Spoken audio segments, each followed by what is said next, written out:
Salut à tous, c'est Xéon, j'espère que vous allez bien. Nouvelle vidéo, et aujourd'hui on va travailler sur la GSX-F 1100. On va tout simplement poser des durites Avia dessus. D'ailleurs, ceux qui ne l'ont pas vu, je vous invite à voir la dernière vidéo où j'ai fait des tests en fait avec les durites actuelles qui sont des durites en caoutchouc vieilles de 30 ans. Et je passe aux durites Avia tout simplement parce que j'avais envie de voir si ça me permettait d'améliorer les performances de freinage qui sont actuellement, je trouve, en baisse. Voilà, donc je vais faire le test. J'ai les durites qui sont juste là, on va les monter et ensuite on ira tester ça.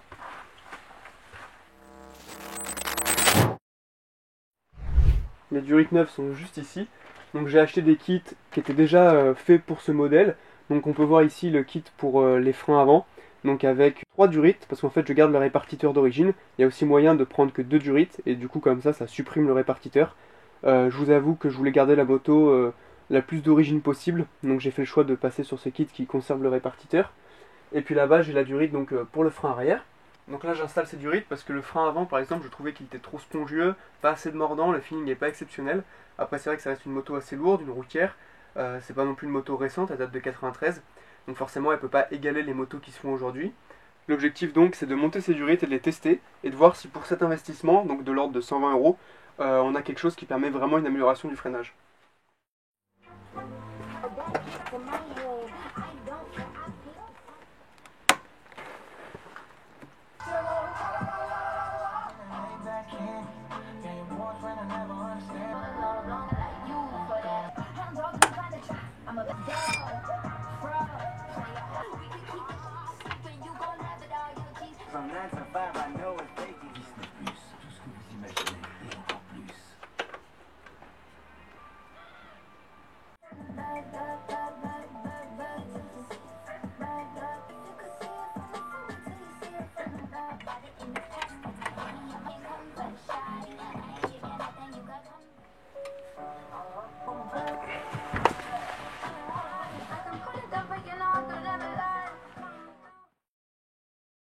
J'ai terminé la purge du frein arrière, donc j'ai bien passé la durite dans les petits supports qui servaient à maintenir la durite d'origine.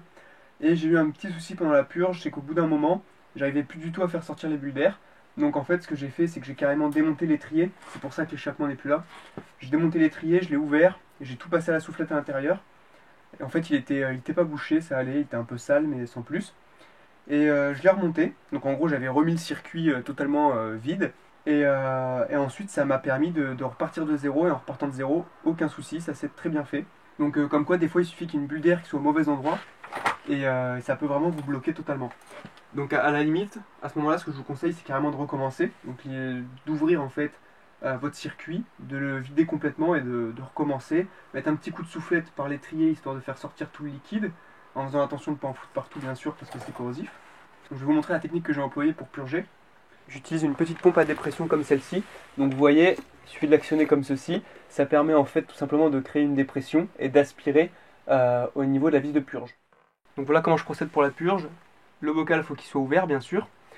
Vous vérifiez que le niveau soit toujours correct, sans quoi des bulles d'air peuvent rentrer par ici et ça fout la merde dans tout le circuit. Vous allez prendre votre pompe à vide ou à dépression, ou juste une durite, ça dépend. Hop, vous venez la poser sur la vis de purge. Moi j'aime bien la mettre un petit peu en hauteur comme ceci. Ça permet en fait d'avoir un niveau de liquide assez haut et ça permet vraiment de bien visualiser la montée du liquide lorsqu'on appuie en fait sur le frein, et également de bien voir la remontée des bulles. Donc voilà, j'aime bien la mettre comme ceci. Je commence, alors ça je le fais pas toujours, mais là vu qu'on avait vraiment un circuit totalement vide, j'ai commencé par cette étape qui n'est pas forcément nécessaire à chaque fois quand on fait une purge. Donc j'ai mis la dépression en pompant ici. Ensuite, je suis venu ouvrir la vis de purge et je suis venu pomper. Voilà, j'ai pompé longtemps, toujours en m'assurant qu'il y ait bien de la dépression, donc en revenant pomper ici également assez fréquemment. Là-bas c'était ouvert en continu et je pompais.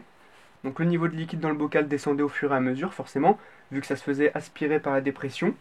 Une fois que ça m'a semblé suffisant, j'ai refermé ici la vis de purge. J'ai arrêté d'utiliser la dépression, même si j'aurais pu continuer, hein, ça fait pas de mal.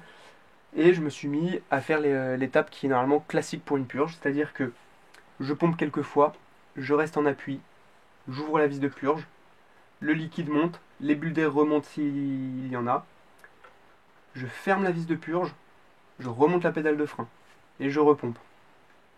Ensuite je reste en appui, j'ouvre la vis de purge, le liquide monte, les bulles avec s'il y en a, je referme la vis de purge, je relâche le frein et je repompe. Et ainsi de suite, tout simplement, jusqu'à ce que le frein soit revenu, donc que la pédale soit assez dure en fait. Et voilà, tout simplement, donc jusqu'à ce qu'il n'y ait plus de bulles d'air aussi également qui sortent depuis la durite ici. Donc une fois que c'est terminé, hop, vous débranchez, vous prenez un petit bout de sopalin ou de chiffon, peu importe, vous venez le glisser dans la durite de purge, histoire de sortir, d'éponger, disons, le liquide de frein qui est resté dans la conduite ici. Parce que ce liquide, en fait, s'il reste en place, il peut s'oxyder et attaquer le métal, etc. Ou laisser des résidus. Donc le mieux, voilà, c'est un petit bout de chiffon là-dedans, pof, on éponge tout.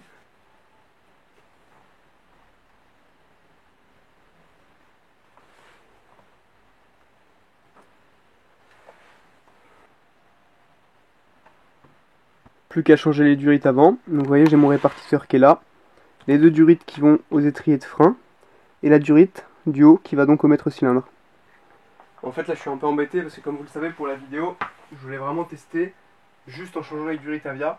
Le problème c'est que là j'ai monté la durite Avia pour l'étrier droit, j'étais en train de le faire pour le côté gauche. Le problème c'est qu'en enlevant l'ancienne durite qui est juste là, je me suis aperçu qu'en fait il y a énormément de dépôts et de résidus à ce niveau là. Du coup là l'étrier je vais l'ouvrir et le nettoyer pour m'assurer qu'il n'y ait aucun souci au niveau des conduits et que les deux pistons de l'étrier fonctionnent. Donc voilà pour les tests avant-après, ça n'aura pas été seulement la pose de durite Avia, mais également le nettoyage de l'étrier avant gauche. L'étrier arrière je l'ai aussi ouvert, mais comme je vous ai dit il n'était pas bouché, les deux pistons fonctionnaient. Et ça se trouve celui-là c'est pareil, hein, les deux pistons peut-être qui fonctionnent, mais pour pas que ça puisse boucher une canalisation je vais le nettoyer. Donc je pense que le avant-après avec les durites Avia sera quand même une bonne comparaison, et ce que je fais là ne devrait pas avoir trop d'impact en fait sur le rôle des durites Avia.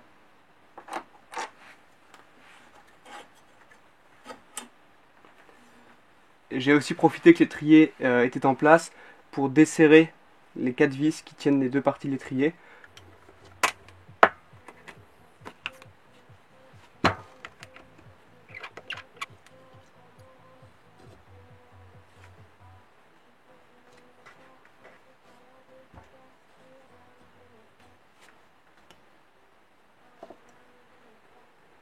Comme je vous disais, en fait, j'avais déjà l'étrier droit une fois qui s'était bouché, donc au niveau du conduit qui est ici.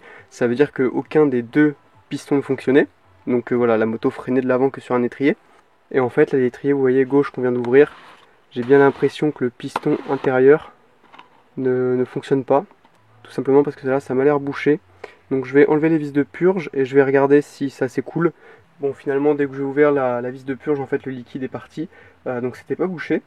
Mais tout de même il y a pas mal de résidus et de petits dépôts, donc je vais passer tous les conduits là à la soufflette et ensuite on remonte. La durite est en place et serrée au niveau du répartiteur. Donc, vous voyez cette partie elle est fixe, sauf qu'ici ce qui va sur l'étrier en fait, il y a cette partie là qui tourne. Donc en fait je vais venir serrer ça sur l'étrier juste ici. Lui je vais venir le tenir avec la clé. Et en fait c'est le petit embout qui est là que je vais venir visser, ça va tout simplement faire mon étanchéité.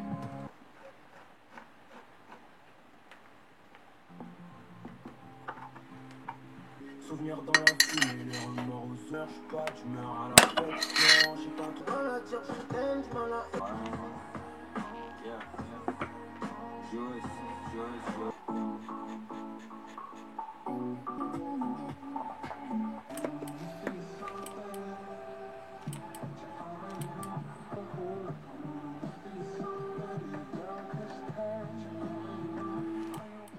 Ça y est, tout est en place, donc maintenant on va aller tester ça et on va procéder de la même manière que dans la première vidéo.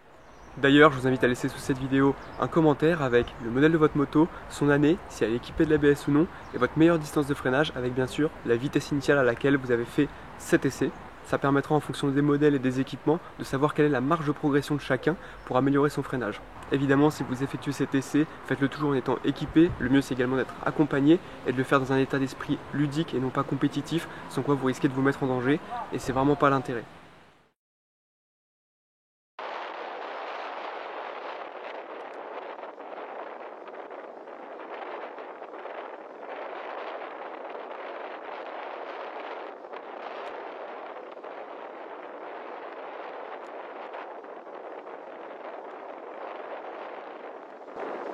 Ah mec.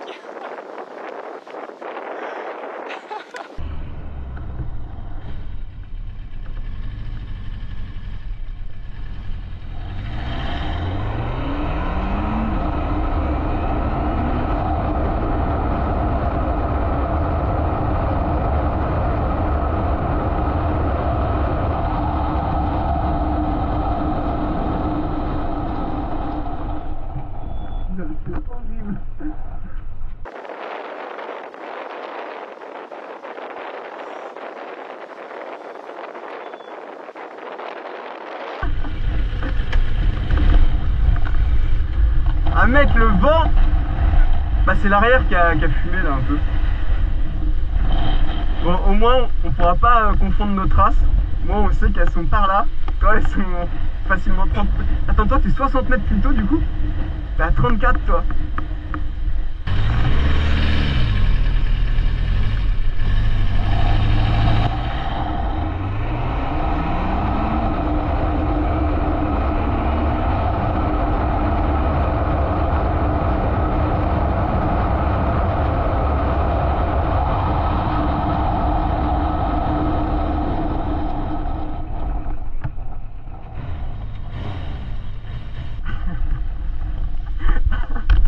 Le même endroit. Je pense que c'est l'avant, je le plante pas assez. Je pense que vraiment je plante pas du tout assez l'avant. Vas-y, je teste un dernier coup gros.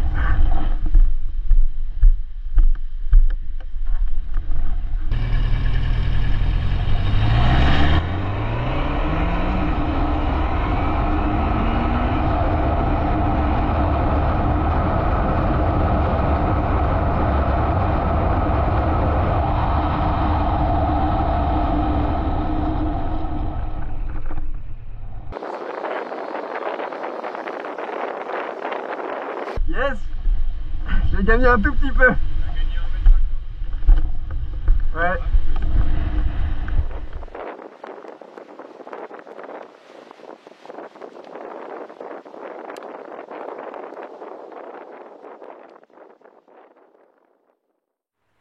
Donc pour conclure sur la Durit Aviation, on peut voir entre la première vidéo et les essais qu'on a fait juste avant que j'ai amélioré ma distance de freinage environ une dizaine de mètres. Dans la première vidéo, j'étais dans les 96 mètres de distance de freinage et là je suis plutôt passé sur un 86 mètres.